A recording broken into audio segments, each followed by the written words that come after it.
Année 2025, contenant au sein même de la piscine.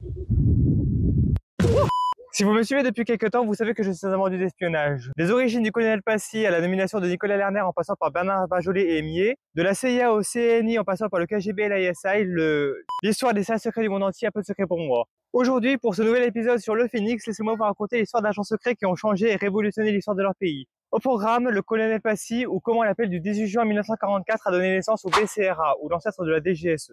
Anna Chapman, l'espionne qui a piégé un agent double. Vladimir Poutine, ou comment une mission du KGB l'a fait devenir président de la Russie, et enfin James Bond, de la réalité à la fiction. Bienvenue dans les espions qui ont révolutionné l'histoire.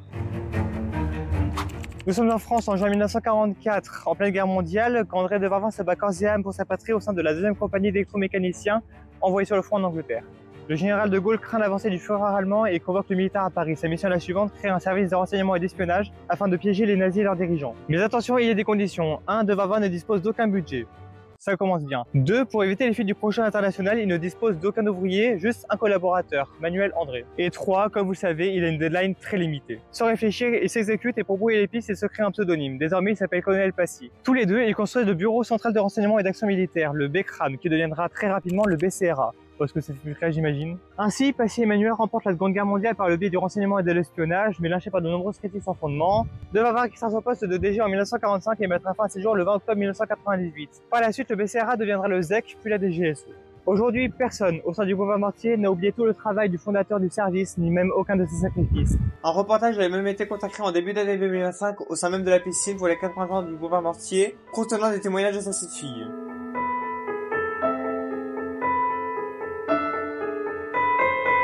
Attention disclaimer, qui que vous soyez, si vous êtes pro Skripal, quittez immédiatement cette vidéo parce que ce que je vais vous dire ne va pas vous plaire. Cette fois, nous sommes en 1995. Le MI6 parvient à recruter Skripal par le levier de l'argent à hauteur de 100 000 $ américains.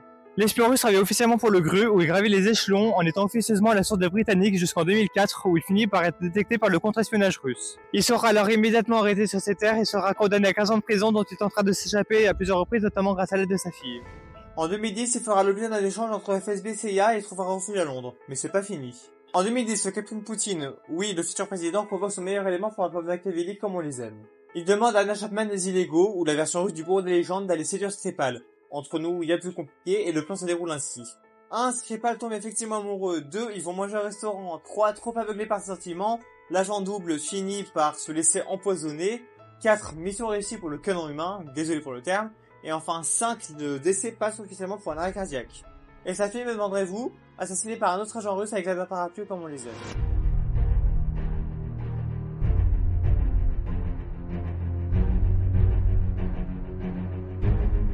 Vous pensez que c'était une blague? Pas du tout, et honnêtement j'avais complètement oublié cette histoire jusqu'à ce que Warzy m'en reparle pendant le montage d'actualité d'espionnage. En mars 1999, Poutine est à la tête du plus important département du KGB et il est missionné pour infiltrer la politique russe afin de se procurer les confidences du président Boris Nikolaïevitch Yeltsin. Et le pire dans cette histoire, c'est qu'il obtient de si bons résultats que pour les besoins de sa mission, il participe au présidentiel russe. Et il gagne. Alors là, bravo Poutine, franchement...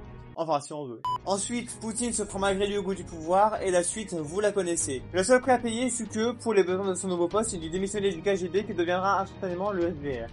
Bon, il doit venir avant quelque temps.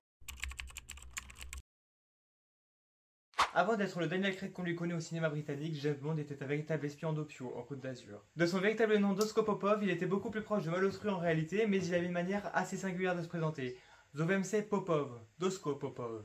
Évidemment, vous l'aurez compris, Ian Fleming s'est beaucoup inspiré de l'histoire de Popov en ajoutant 1000 fois trop de fiction pour passer du BDL, ou pour les Américains The Agency, à l'agent 007.